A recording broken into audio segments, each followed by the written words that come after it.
Hello everyone, welcome back to my channel. This is Akanksha. यार आज mic नहीं है तो थोड़ा सा आप लोग देख लेना चीज़ें कैसे करनी है।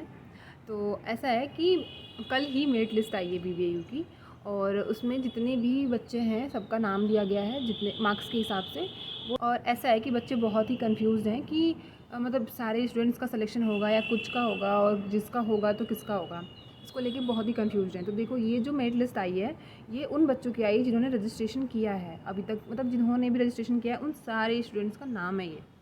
तो अभी क्या होगा कि आज शाम तक या फिर कल तक एक और मेरिट लिस्ट आएगी जिसमें कि शॉर्ट लिस्टेड स्टूडेंट्स का नाम होगा, जिनको कि डॉक्यूमेंट वेरिफिकेशन के लिए और चालान जनरेट का ऑप्शन आएगा। ठीक है, इसमें उनको फ़ीस पे करनी होगी। तो आप लोग उस लिस्ट का वेट कर लो। उसमें जितने भी, मतलब ऐसा तो थोड़ी है कि जितने बच्चों का नाम दिया उन सबका सिलेक्शन होगा, सबका एडमिशन ले लेंगे ये लोग, ऐसा नहीं होता। सीट्स जितनी हैं 70 सीट्स होंगी, मैक्स टू मैक्स 80-90 इस टाइप से सीट्स होती हैं किसी सारे डिपार्टमेंट्स में।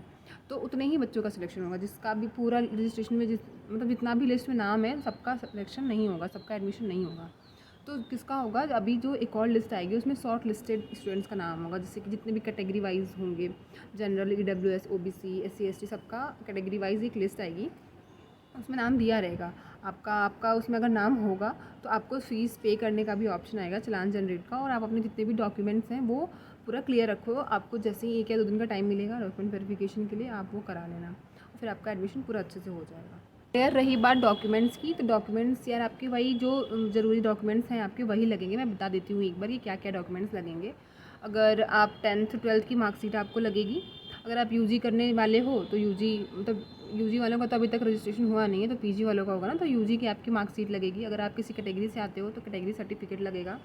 गाइस आपको एक एफिडेविट और एंटी रैगिंग का सर्टिफिकेट बनवाना होता है कोर्ट से, तो वो आप बनवा लेना और वो आपको सबमिट करनी है। अगर आपके पास नहीं भी है तो आप मतलब इतना मैंडेटरी नहीं है कि आपको टाइम पे ये चाहिए। आपको एक अंडरटेकिंग का फॉर्म मिल जाएगा, अगर नहीं है कोई भी सर्टिफिकेट तो आप अंडरटेकिंग का फॉर्म भर देना।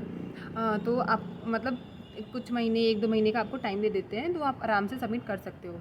और इनकम सर्टिफिकेट हो गया, कास्ट सर्टिफिकेट, ये सब ज़्यादा से ज़्यादा 6 महीने और 1 साल से ज़्यादा का नहीं होना चाहिए ये सर्टिफिकेट्स बने हुए हैं। ठीक है, तो इस चीज़ का आप बहुत ध्यान रखना। अगर पुराने हो चुके हैं आपके सर्टिफिकेट्स, 2-3 साल पहले के हैं, तो आप वही सर्टिफिकेट्स दे देना। अगर आपके नए नहीं बन पा रहे हैं तो, और एक अंडरटेकिंग का फॉर्म फिर मिलेगा इसके लिए भी, तो आप बात करना, वो सर आपको दे देंगे, तो आपका एडमिशन हो जाएगा। इसमें कुछ भी प्रॉब्लम नहीं होगा। आधार कार्ड और TC, माइग्रेशन, कैरेक्टर सर्टिफिकेट, ये सारी चीज़ें भी लगती हैं। तो आप देख लेना आपके कौन कौन से डॉक्यूमेंट्स बच रहे हैं, तो वो आप बनवा लेना, अच्छे से सब चीज़ तैयार कर लेना, क्योंकि 1-2 दिन का ही टाइम देते हैं ये लोग फिजिकल वेरिफिकेशन के लिए। तो आपको कराना पड़ेगा जा कर के। और जो फिजिकल डॉक्यूमेंट वेरिफिकेशन होगा ये मेन कैंपस में होगा, BBAU के लखनऊ में, ना कि अमेठी में। बहुत सारे बच्चों का कन्फ्यूज़न होता है, तो मैं बता दूँ कि ये मेन कैंपस में होगा। ठीक है, और गाइस ये जितने भी सर्टिफिकेट्स हैं ना, आप पहले से ही 2-2 एटलीस्ट फ़ोटो कॉपी रखवा लेना, क्योंकि वहाँ पे जाने के बाद फ़ोटोज़ कॉपीज़ की ज़रूरत पड़ती है। तो तो बहुत बार ऐसा होता है कि यूनिवर्सिटी में आप नए होते हो तो आप जान नहीं पाते हो कि कहाँ पे फ़ोटो कॉपी होगा, कहाँ से क्या निकलवाना है। और एक दुकान यूनिवर्सिटी के अंदर शॉप है, और एक जस्ट उसके पास में लाइब्रेरी भी है, तो लाइब्रेरी के अंदर भी एक शॉप है, लेकिन बहुत भीड़ होती है और बहुत टाइम लग जाता है, और दौड़ना भी पड़ता है लोगों को, क्योंकि लोग फर्स्ट टाइम आए होते हैं तो लोगों को पता नहीं होता है कि चीज़ें कहाँ हैं, तो बहुत ही प्रॉब्लम होता है। तो आप ये सारे डॉक्यूमेंट्स भी रख लेना, और एटलीस्ट 2 फ़ोटो कॉपी तो ज़रूर रख लेना। और अपने पासपोर्ट साइज़ फ़ोटोज़ जो हैं 7-8 रख लेना, एटलीस्ट 6 तो लगते ही लगते हैं, पर फॉर सेफर साइज़ 7 या 8 फ़ोटो कॉपी फ़ोटोज़ रख लेना। फ़ोटो जैसे कि पासपोर्ट साइज़ जो आपका फ़ोटो है, और फ़ीस रिसिप्ट रख लेना। जो आपका चालान जनरेट होगा, ऑनलाइन फ़ीस आप जो पे करोगे, वो फ़ीस रिसिप्ट, CUT का स्कोर कार्ड, और जो रजिस्ट्रेशन हुआ होगा उसका भी रख लेना आप। ठीक है, इन सब का फ़ोटोकॉपी ज़रूर कर लेना, एटलीस्ट 2, क्योंकि हर जगह देना होता है तो लोगों को बहुत प्रॉब्लम होता है, दौड़ना पड़ता है, और ये लोग एक बार में बताते भी नहीं कि आपको यहाँ पे ये लगेगा, यहाँ पे ये लगेगा। तो मतलब इतना तो आप रख लेना, और फिर लगता है कुछ तो आप करवा लेना वहाँ पे चीज़ें जा करके। एक और चीज़ कि अभी बहुत सारे बच्चे हॉस्टल का पूछ रहे हैं। ठीक है, तो जो हॉस्टल का फॉर्म है, जब आपका एडमिशन हो जाएगा यहाँ पे, फ़ीस वगैरह जब आप पे कर लोगे, एडमिशन हो जाएगा, तब आपका फॉर्म आता है हॉस्टल का। ठीक है, तो और हॉस्टल में जितने भी हॉस्टल है, गर्ल्स हॉस्टल या बॉयज़ हॉस्टल जितने भी, सबका अलग अलग फॉर्म नहीं आता कि बॉयज़ का अशोका का अलग आ रहा है, सिद्धार्था का अलग आ रहा है, गर्ल्स में संमित्रा का अलग आ रहा है। तो आप ऐसा पर्टिकुलरली चूज़ नहीं कर सकते कि मुझे यही हॉस्टल में, इसी हॉस्टल में फॉर्म भरना है। तो इस चीज़ का इशू है, क्योंकि एक ही फॉर्म आता है, और वो एडमिनिस्ट्रेशन पे, वहाँ पे डिपार्टमेंट में टीचर्स पे डिपेंड करता है। वो जैसे भी वो लोग अपना देते हैं स्टूडेंट्स को, हॉस्टल अलॉट होता है वो अलॉट कर देते हैं। ठीक है, आपके मार्क्स के बेसिस पे और आप कितने डिस्टेंस हो उस हिसाब से आपको हॉस्टल भी अलॉट हो जाएगा, ठीक है।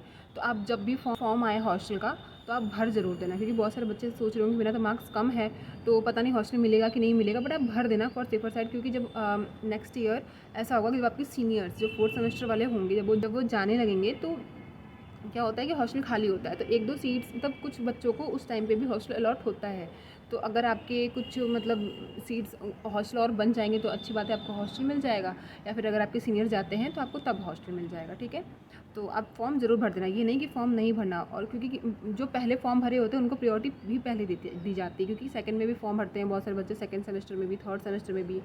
तो जो बाद में फॉर्म भरते हैं उनकी मैंने देखा है कि हॉस्टल में अलॉटमेंट नहीं होता। जो फर्स्ट सेमेस्टर में जो स्टार्टिंग में ही फॉर्म भरे होते हैं उनको ज़रूर से हॉस्टल मिल जाता है, 4th सेमेस्टर तक आते आते जो मतलब सीनियर्स हैं वो जब जाते हैं तो उनको मिल जाता है, ठीक है।